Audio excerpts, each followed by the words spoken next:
महाराष्ट्र से लेकर दिल्ली तक। देखिए राजू जी, राजनीति रोज करवट बदल रही है और अब विपक्ष जिस मजबूती के साथ, जिस आक्रामक अंदाज में मोदी सरकार को चुनौती दे रहा है, वो शायद 10 साल में नहीं हुआ था। क्योंकि उस समय तो एक अकेला सब पर भारी वाला जुमला काम कर रहा था। अब 3 राज्यों के चुनाव हैं आने वाले दिनों में। उद्धव ठाकरे जिस बात को कह रहे हैं वो बात विधानसभा के मद्देनजर जाता है और आत्मविश्वास उनका इसलिए भी बढ़ा हुआ है कि महाराष्ट्र में एनडीए को बुरी तरीके से शिकस्त दी है महाविकास अघाड़ी ने। वो एक कॉन्फिडेंस है और अब अक्टूबर में संभवतः महाराष्ट्र में इलेक्शन होने हैं। जो अमित शाह ने कराया, ये तो सबको पता है कि ये उनका गुण माना जाता है। वो चाणक्य माने जाते हैं। सरकार गिर जाए, टूट जाए, पार्टियां टूट जाए। यहां शिवसेना 2 भागों में टूटी। शरद पवार की एनसीपी को भी तोड़ दिया गया। कब्जा उनके भतीजे ने किया, एक जगह शिंदे साहब ने किया। लेकिन वो ये चाहते थे कि महाराष्ट्र में विपक्ष की ताकत कमजोर हो जाए। लेकिन हुआ उल्टा कि बीजेपी जो पिछली बार महाराष्ट्र से सीटें जीत करके आई थी, वहां बहुत बुरी हालत में पहुंच गई। और मैं समझता हूं कि महाराष्ट्र और उत्तर प्रदेश 2 ऐसे राज्य हैं जिनसे बीजेपी कमजोर हुई बहुत ज्यादा, और वहीं से वो एक तरह से बैसाखियों पर सरकार बनाने के लिए मजबूर हुई। तो उद्धव ठाकरे हो, संजय राउत हो, वो खुली चुनौती दे रहे हैं। और इधर सिर्फ अकेले का मामला नहीं, बीजेपी के भीतर से भी चुनौतियां मिलने लगी। आज ही वसुंधरा राजे सिंधिया का बयान है कि जिसमें मद आ जाता है उसका कद अपने आप घट जाता है जी। ये किसका मद और किसके कद की बात हो रही है?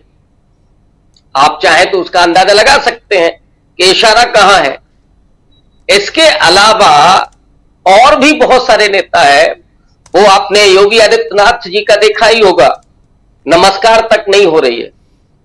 तो बीजेपी अंदर से भी और बाहर से भी, और इधर जो अलायंस गुट है वो भी कब तक संभाले रहेंगे, या कब तक उनको आप वो बजट देते रहेंगे स्पेशल।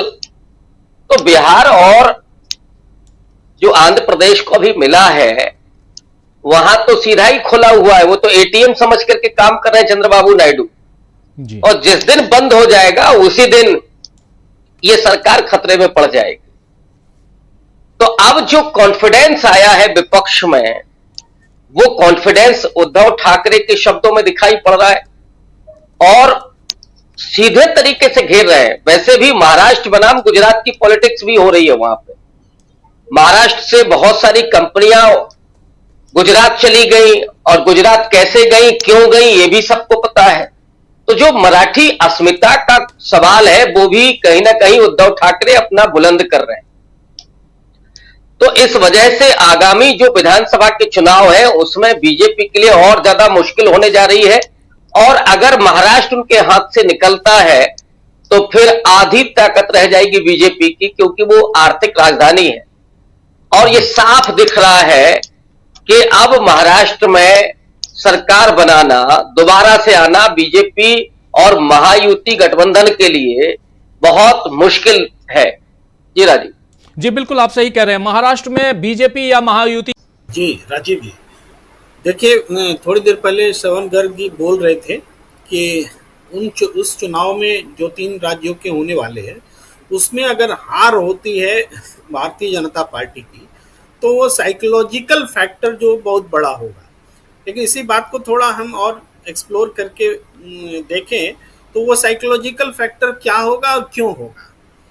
देखिए, जो एडीआर की रिपोर्ट है और एक दूसरी रिपोर्ट है, दोनों रिपोर्टों में जो दिख रहा है, और उससे पहले आम जनता के मन में तो पहले से लग रहा था कि कुछ गोलमाल हुआ है, चुनाव आयोग छुपा रहा है, चुनाव आयोग झूठ बोल रहा है।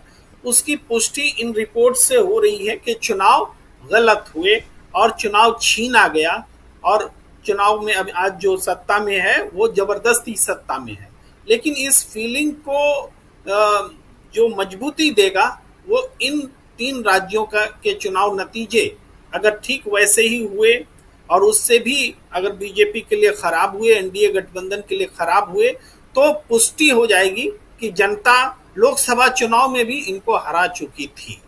तो ये साइकोलॉजिकल फैक्टर यहाँ पर और एग्रेसिवली बीजेपी के अगेंस्ट में काम करेगा, भारतीय जनता पार्टी के भीतर भी और बाहर भी।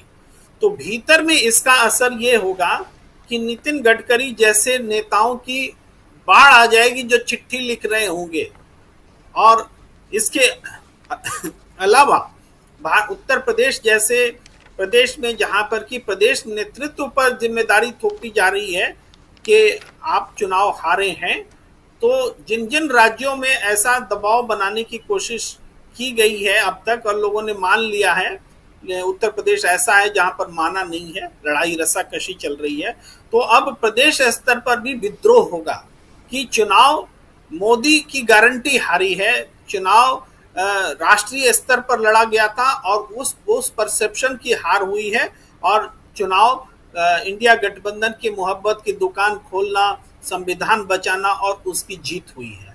तो इस रूप में फर्क पड़ने वाला है इन राज्यों के चुनाव परिणामों का।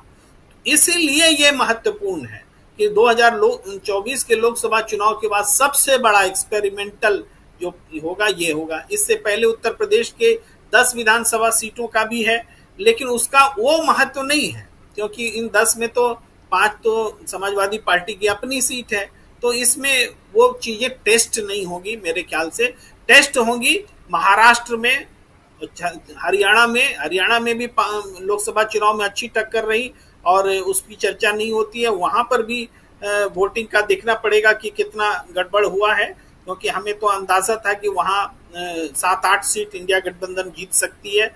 ये सारी चीजें थी। इस हिसाब से हम देखें तो भारतीय जनता पार्टी दबाव में आ जाएगी। और इससे पहले एक बात और बहुत महत्वपूर्ण श्रवण गर्ग जी ने कही, वो ये कि इंडिया गठबंधन इन बातों पर रिएक्ट नहीं कर रहा है, जैसे एडीआर की रिपोर्ट है उस पर रिएक्ट नहीं कर रहा है। देखिए, एक तो बात यह होती है कि इस पर रिएक्शन करके सड़क पर उतर जाइए, तब तो वो हो सकता है इमरजेंसी जैसे हालात पैदा हो जाए, सरकार को मौका मिल जाए कि वो क्रश कर दे आंदोलन को, उस तरफ चला जाए। दूसरा है कि जो दबाव की नीति रणनीति है, जिसे लोकसभा के भीतर एक्सपोज करना, जनता का बहुमत जो जनमत जो बना है उसको और मजबूत करना, और जो खुलासे हो रहे हैं उस खुलासे के आईने में सरकार को ही अंदर से तोड़ देना, डेमोक्रेटिकली तोड़ देना। अगर वो होता है तो मध्यावधि चुनाव करा करके अगर दोबारा सत्ता में आती है तो किसी अराजकता के बगैर एक नए तरीके से वो इस सरकार को टॉपल किया जा सकेगा, जो ज्यादा लोकतांत्रिक होगा और जनता को लगेगा कि तानाशाही सरकार को हमने लोकतांत्रिक तरीके से खत्म कर दिया। तो इसलिए हम इस चीज का सम्मान भी किया जा सकता है कि आज अपोजिशन जो है उस तरह से एग्रेसिवली और अनडेमोक्रेटिक वे में नहीं आ रहा है विरोध करते हुए, वो डेमोक्रेटिक वे में चल रहा है विरोध करते हुए। तो हमें लगता है कि ये राजनीति बहुत मजबूत तरीके से अपोजिशन चल रहा है। जो सरकार अगले 50 साल तक सत्ता में बने रहने का सपना देख रही थी, उसको अब ये नहीं मालूम कि अगला 50 दिन वो सत्ता में रह सकेंगे कि नहीं रह सकेंगे। जी, बहुत बहुत महत्वपूर्ण बात आप यहाँ कह रहे हैं। लेकिन एक सवाल यहाँ पे है कि अगर चुनाव होता